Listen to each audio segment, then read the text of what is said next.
ముస్లిం వక్ఫ్ board భూములను private సంస్థలకు కట్టబెట్టవద్దని demand చేస్తూ ముస్లిం జేఏసీ ఆధ్వర్యంలో జిల్లా కలెక్టర్కు వినతి పత్రం అందజేశారు. జేఏసీ అధ్యక్షులు సలావుద్దీన్, అబ్దుల్ కలాం తదితరులు పెద్ద సంఖ్యలో కలెక్టరేట్కు తరలివచ్చి తమ ఆవేదనను వ్యక్తం చేశారు. మంగళగిరి ప్రాంతంలో ఉన్న వేల కోట్ల రూపాయల విలువ చేసే అంజుమన్ వక్ఫ్ భూమిని ప్రైవేట్ సంస్థలకు, ముఖ్యంగా ఐటీ కంపెనీలకు అప్పగించే ప్రయత్నాలు జరుగుతున్నాయని ఆరోపించారు. ఇది ముస్లిం మతానికి, సమాజానికి తీరని అన్యాయం అవుతుందన్నారు.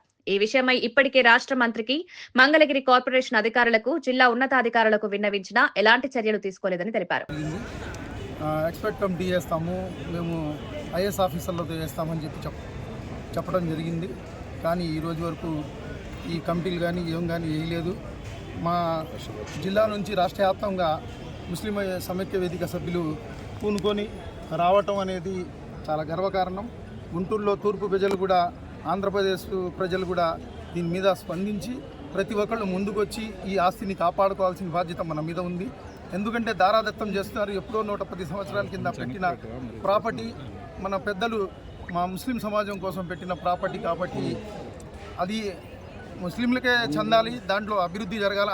అందరికీ, అన్ని కులాలు, అన్ని మతాల వాళ్ళకు కూడా దాంట్లో లాభం జరిగే విధంగా ఉండాలి తప్ప ఈ దారాదత్తం చేస్తే మా భూమి రాజధానిలో మిగిలిపోతే రేపు రాబో తరాలకు ఏమందించాలని దాని మీద మా పెద్దలు ఆలోచిస్తున్నారో అందరికీ సమాధానం చెప్పాల్సిన అవసరం ఉంది. ప్రతి ఒక్కళ్ళు తప్పకుండా దీని మీద స్పందించి ప్రతి ఒక్క గుంటూరు టౌన్లో లౌకికవాదులు, ప్రజాతంత్రవాదులు ముందుకొచ్చి ఈ ఆస్తిని కాపాడుకునే విధంగా మనం ముందుకెళ్తే బాగుంటుంది.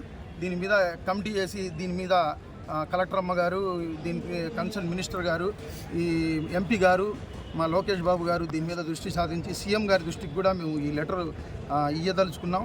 ఇది మేము ఈ లెటర్ కూడా మేము సోషల్ మీడియా ద్వారాగా సీఎం గారి దృష్టికి, సీఎం గారి దగ్గర మాకు తీసుకెళ్ళట్లా మేము చెప్పినా కూడా దీని మీద మేము మొత్తం సమాజానికి మేలుకొల్పుతాం.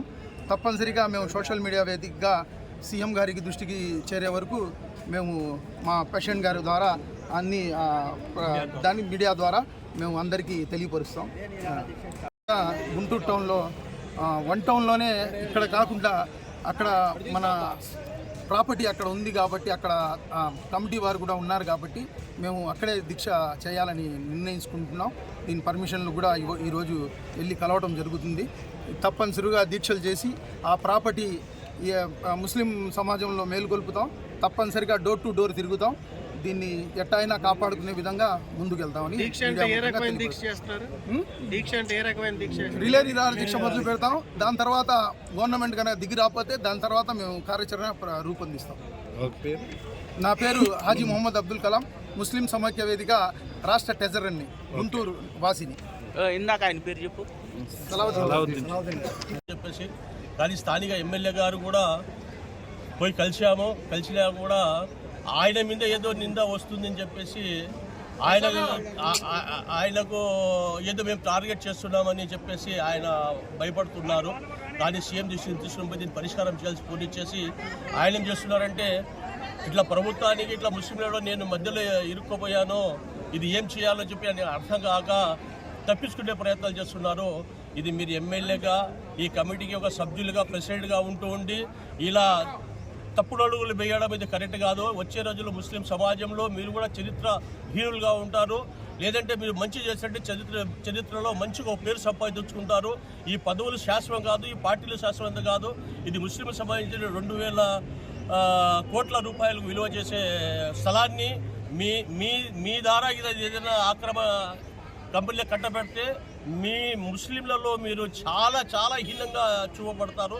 ఈ 5 సంవత్సరాల పదవి కోసం, ఈ 5 సంవత్సరాల ఎమ్మెల్యే కోసం మీరు చూసుకోవద్దు. శాశ్వతంగా మీరు చరిత్ర సృష్టించేలా ఉండాలని చెప్పేసి ముస్లిం సమాజం కోరుకుంటుంది.